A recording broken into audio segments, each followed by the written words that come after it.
Pag ikaw presidente ba, Pinaparang sa may pagbigat tapos alam mo na kung anong nangyayari. Tapos makikita mo na based on the budget kung paano binaboy yung pera ng bayan. Mag-aantay ka pa ba ng komisyon o ng truth commission o ng anong commission? Action mo kasi kaagad dapat yan. Unang-una, sinabi ko na noon, nag-appoint siya, nagpumili siya ng speaker na involved sa bribery nakalagay sa isang kaso doon sa Amerika. Klarong-klaro na doon nakita na involved siya sa racketeering and sa bribery. So, ikaw pa, Presidente ka ba, ilalagay mo ba yung ganyang klaseng speaker? Siyempre, hindi na, di ba? So, anong nangyari sa budget natin? Na-racketeering din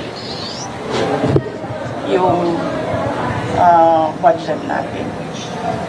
Tapos, syempre, sumabog na. Hindi ako makapagsalita sa Department of Public Works and Highways, pero makapagsalita ako sa DepEd kung anong nangyari. At sinabi ko na sa inyo. Sinabihan na siya, alam niya. In a cabinet meeting, sinabi sa kanya kung anong nangyari sa Department of Education budget. And then, ang ginawa niya is nag-change na picture.